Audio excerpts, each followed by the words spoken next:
Salut à tous et bienvenue dans ce nouvel épisode du Poker en 10 minutes. Aujourd'hui, je voudrais vous parler du jeu qu'on doit mettre en place quand on n'a plus beaucoup de jetons.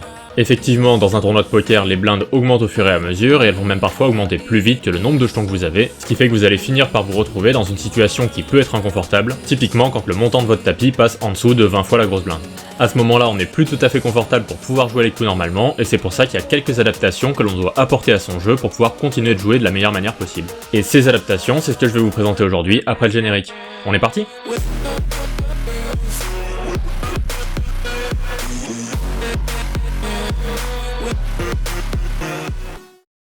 Alors, pour commencer, je vais vous montrer une première main. Ici, on a 11 fois la grosse blinde, on est en position du hijack avec As-3 suité, et je décide de directement faire tapis. Alors pourquoi faire tapis tout de suite ? Si vous vous rappelez d'un épisode il y a quelques semaines, j'avais montré cette main-là, où mon adversaire décide de relancer 12 fois la grosse blinde dans la même position, la position du hijack, et où sans même voir ses cartes, j'avais expliqué qu'il faisait une grosse erreur. Pourtant, la situation est la même. On se trouve bien dans la position du hijack, on a bien une relance de 12 fois la grosse blinde, on pourrait considérer que les deux cas sont très similaires. Mais dans la première main que je vous ai montré, 12 blindes c'était tout ce qui nous restait, et c'est ça qui va faire une énorme différence.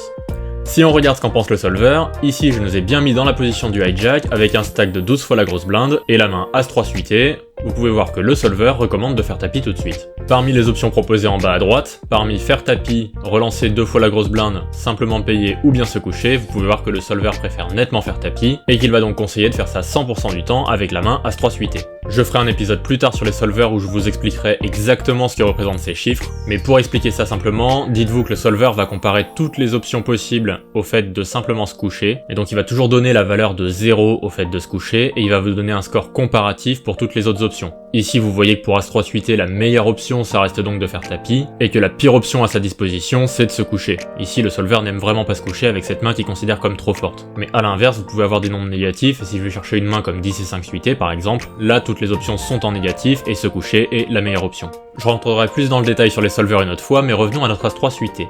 Alors ici, pourquoi c'est bien de faire tapis tout de suite ? Revenons à notre main. Ici, quand on fait tapis directement, il faut bien se rendre compte que notre mise est quand même assez impressionnante. Miser 11 fois la grosse blinde, c'est quand même une somme, et les adversaires ne peuvent pas simplement payer avec des mains moyennes. Payer cette somme-là a un impact conséquent sur leur stack, et donc le plus souvent, il va se passer exactement ça, c'est-à-dire que tout le monde va se coucher. Dans cette situation-là, vous allez remporter les jetons qui sont directement au milieu à cause de la petite et de la grosse blinde, et vous allez augmenter votre tapis.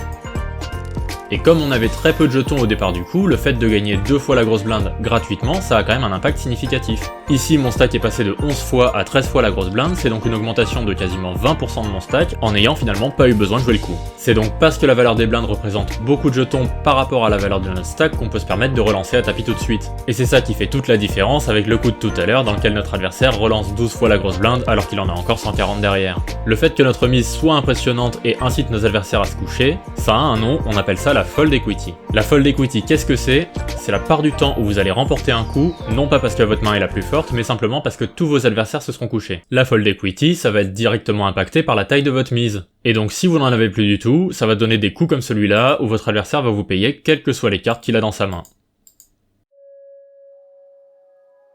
Ici, avec un stack de 11 fois la grosse blinde et un tournoi qui ne récompense pas les éliminations par des primes, on dispose de quand même pas mal de fold equity. Alors ça ne veut pas dire qu'on peut faire tapis avec absolument toutes les mains dans cette situation-là, mais la main As-3 suité est un candidat très intéressant pour le faire. La première raison, c'est que c'est une main qui contient un As. Donc grâce à cet As en main, on va nous-mêmes bloquer un petit peu les mains très fortes que peuvent avoir nos adversaires, et il est donc moins probable qu'un de nos adversaires ait paire d'As en main, As-Roi, As-Dame, qui sont des mains contre lesquelles on serait très mal embarqué. Ensuite, il s'agit d'une main suitée. Et l'avantage d'une main suitée avec un As, c'est qu'elle peut donc faire des couleurs à l'As, qui est une combinaison très forte, et ça nous permet d'avoir quand même 30% de chance de gagner, même si un de nos adversaires se réveille avec une main comme paire de 8 par exemple. Dans les cas où notre adversaire nous paye avec une main comme Roi-Dame ou Dame-Valet, notre main va même être favorite, et c'est encore plus vrai si la main adverse contient des cartes à carreaux. Notre main a donc beaucoup de fold equity, et elle n'est pas encore complètement fichue si jamais on se fait payer. Maintenant, comparons ça avec les deux autres options que proposait le solver, c'est-à-dire relancer 2 fois la grosse blinde, ou même simplement payer la grosse blinde. Je vais traiter les deux options en même temps parce que pour moi en réalité elles sont assez similaires. Le premier problème avec le fait de simplement payer ou de relancer de 2 fois la grosse blinde, c'est qu'on va faire grossir la taille totale du pot. Et donc si on fait ça, on va un petit peu inciter nos adversaires à faire tapis pour récupérer tout le pot d'un coup. Et ici, autant avec As-3 suité, on est très content de faire tapis nous-mêmes parce qu'on a une bonne chance de faire coucher tous nos adversaires, autant quand c'est un de nos adversaires qui fait tapis sur nous, on est déjà beaucoup moins bien embarqué. Et pour éviter de nous faire éliminer tout de suite, ce qui serait probablement la meilleure solution dans ce cas-là, ce serait de se coucher. Mais de se coucher en ayant donc perdu 10 à 20% de notre stack sans même jouer. Or quand on a seulement 11 blindes, c'est vraiment pas quelque chose qu'on peut se permettre. Et en plus, c'est une situation qui est assez catastrophique parce qu'on laisse complètement la place à nos adversaires de nous bluffer. Ici, si on relance simplement 2 fois la grosse blinde en début de parole et qu'un de nos adversaires après nous décide de relancer à tapis avec une main comme Roi 8, on va se retrouver obligé de nous coucher avec une main qui était pourtant largement favorite contre la main adverse. Alors vous aurez peut-être envie de me répondre qu'on n'a qu'à payer le tapis, mais ça veut dire que finalement on se retrouve bel et bien à faire tapis avant le flop et qu'on s'est privé de tous les avantages de la fold equity pour quand même jouer un coup à tapis pré-flop avec une main qui n'est pas non plus si excellente que ça.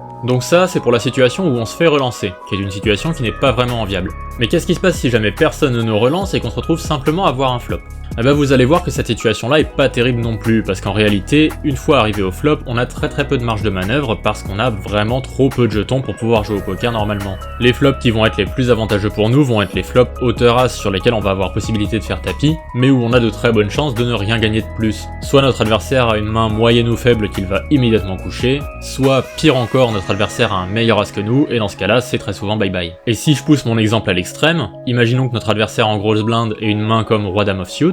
Sur un flop hauteur as, on va avoir la possibilité de faire tapis et notre adversaire va instantanément coucher sa main, et on aura donc remporté une grosse blinde alors qu'on aurait pu doubler notre tapis parce que Roi Dame of Suit est une main qui nous aurait payé à tapis pré-flop. On va donc complètement minimiser nos gains potentiels quand on trouve un flop hauteur as. Et vous vous en doutez bien, mais quand on trouve un flop qui n'est pas hauteur as, la situation n'est pas bien meilleure. Parce qu'avec une main comme As-3 suité, on a quand même très envie soit de trouver un As, soit de trouver au moins un tirage couleur, mais si on ne trouve ni l'un ni l'autre, c'est très probablement pour se coucher au flop. Et ici, notre adversaire qui est en grosse blinde, vu le nombre de jetons qu'il nous reste, a probablement le bluff le plus facile de sa vie. Il peut à la fois miser avec ses mains qui ont fait une paire et nous faire coucher tout de suite, mais il peut aussi miser avec n'importe quelle main, un type hauteur dame, hauteur valet, qui n'a rien touché du tout, et qui va nous faire coucher hauteur as parce que c'est complètement impayable compte tenu du nombre de jetons qui nous restent. Pour toutes ces raisons, quand on passe en dessous de la barre symbolique des 20 blindes, il y a une grande majorité des mains qui vont suivre la règle du push or fold. C'est-à-dire que pré-flop, vous allez vous priver de toutes les autres décisions possibles et vous allez simplement soit faire tapis tout de suite, soit vous coucher. Le but étant soit d'empocher directement les blindes, soit de vous faire payer par un autre joueur et de tenter de doubler votre tapis et de vous relancer dans le tournoi. Il y a quand même quelques mains spécifiques qui vont échapper à cette règle du push or fold,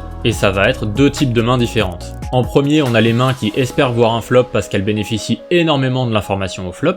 Je pense à des mains comme 9 et 10 suités par exemple, qui auraient très envie de simplement call dans cette situation, puisque le flop peut leur montrer directement si elles ont une chance de faire une couleur, une quinte, ou si elles vont être battues par l'intégralité des mains adverses. Et je pense aux mains les plus fortes du jeu, que ça ne dérange pas du tout de ne pas avoir de fold equity, et qui veulent au contraire inciter leur adversaire à relancer.